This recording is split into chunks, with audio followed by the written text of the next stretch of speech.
Ah oui, les disciples d'Emmaüs, on les connaît bien, n'est-ce pas? C'est une page d'évangile tellement fameuse, une rencontre pascale tellement sublime. Mais ces disciples d'Emmaüs, on les connaît sans trop les connaître. Ils ne font pas partie des 12 apôtres, et seul l'un des deux est identifié comme s'appelant Cléophas. On n'avait jamais entendu parler de lui auparavant. Mais dans l'évangile de Saint Jean, au chapitre 19, verset 25, on lit ceci. « Près de la croix de Jésus se tenaient sa mère et la sœur de sa mère, Marie, femme de Cléophas, et Marie-Madeleine. » Certains commentateurs voient alors dans cette femme de Cléophas l'épouse de ce disciple Cléophas. Plusieurs personnes peuvent bien sûr porter le même prénom, mais je trouve l'idée très belle. Les deux disciples qui rentrent de Jérusalem, ce serait un couple. Cette Marie restée au pied de la croix avec la mère de Jésus et son époux Cléophas. Un couple qui aurait suivi ensemble Jésus. Un couple ayant donc partagé de grands espoirs et partageant maintenant une profonde détresse. Comme un hommage aux couples parmi nous qui vivent leur foi la main dans la main, dans le bonheur comme dans les épreuves. Mais si le deuxième disciple est bien cette femme de Cléophas restée au pied de la croix, on perçoit que leur déception de couple n'en est que plus flagrante. Présente au plus proche du drame, cette femme repart de Jérusalem la mémoire remplie d'images horribles qu'elle a vues au plus près et qu'elle a dû ensuite partager avec son mari Cléophas. Et son esprit est peut-être encore habité par le grand espoir qu'elle avait eu jusqu'au bout en restant au pied de la croix. Que Jésus en descende tout à coup et qu'il manifeste ainsi qu'il était bien ce prophète puissant par la parole et par les œuvres. Mais ça n'a pas marché ainsi. Et nous qui espérions, nous qui espérions que c'était lui qui allait délivrer Israël, non, les événements ne se sont pas déroulés comme les disciples l'attendaient. De même pour nous, la vie ne se passe pas toujours comme on l'espérait, même avec la foi. On se réjouit quand une prière est exaucée, mais on est bien déçu quand elle ne l'est pas. On a prié pour que le coronavirus disparaisse au plus vite, et voilà qu'il fait encore bien des victimes. Et nous qui espérions que Dieu allait nous en délivrer rapidement, c'est une déception.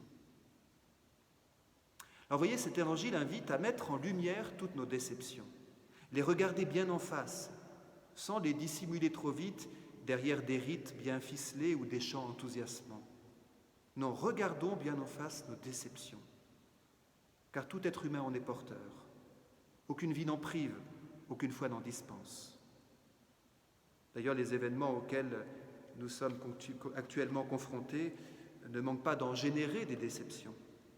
Des projets qui tombent à l'eau, des fêtes qui sont annulées, des rencontres qui ne sont plus possibles. Votre communion substantielle au corps du Christ qui n'est pas encore possible.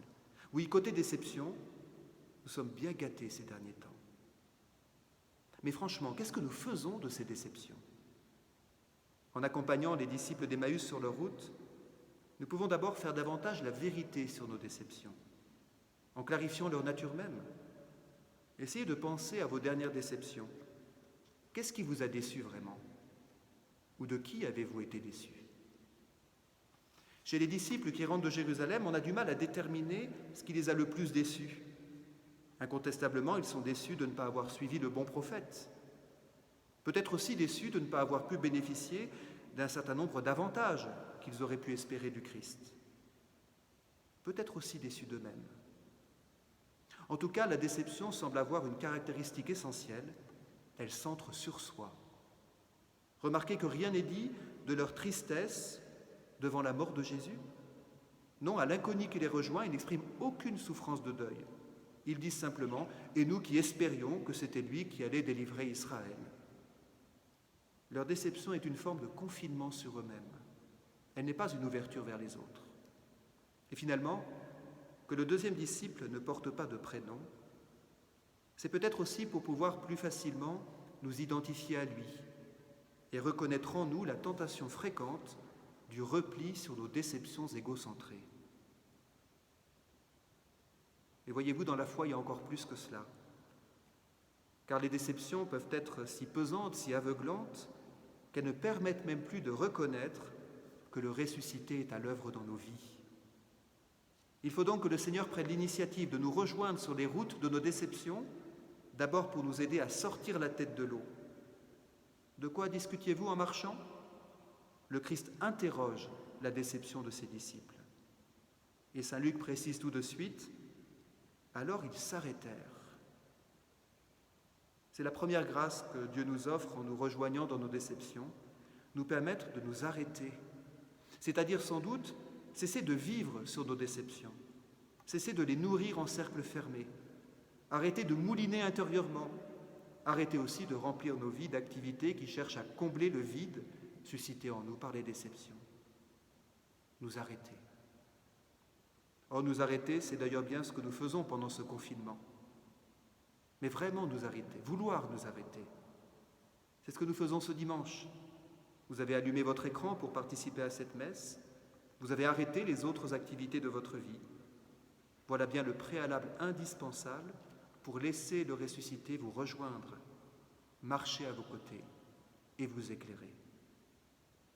Mais ce n'est là qu'un préalable. Le préalable à la transfiguration de nos déceptions. Un préalable, car ce n'est pas suffisant. Les 2 disciples d'Emmaüs reconnaîtront plus tard que leur cœur était tout brûlant quand Jésus les a rejoints sur leur chemin de déception. Mais il faut davantage pour les en libérer. Et voilà le 2e temps. Les déçus implorent Jésus, « Reste avec nous !» Et ainsi invité, le ressuscité peut manifester sa présence lumineuse. Il prend du pain, le rompt, le leur partage, alors leurs yeux s'ouvrirent. Voyez, ils quittent l'aveuglement de leur déception à vue humaine pour être éclairés par le ressuscité qui se donne dans l'Eucharistie. L'Eucharistie, même vécue dans la communion de désir, fait s'envoler les déceptions, toutes les déceptions. Cette nourriture de vie éternelle permet non seulement à leur déception de ne plus être le centre de leurs préoccupations, mais plus encore, elle permet à ces 2 disciples de recevoir une force nouvelle et les voilà lancés sur le chemin pour retourner à Jérusalem. Ça, c'est l'espérance. L'espérance comme cette assurance que le Seigneur ne déçoit jamais, parce que l'ouverture de nos vies à l'éternité transfigure maintenant nos déceptions pour en faire des grands désirs qui s'épanouiront éternellement. Alors ne restons pas confinés dans les tombeaux de nos déceptions. Crions vers le Seigneur, « Reste avec nous ! Reste avec nous !» Et laissons-le ouvrir nos yeux à la lumière éblouissante de son offrande eucharistique. Voilà, me semble-t-il, frères et sœurs, le grand appel que nous lance cette magnifique page d'Évangile.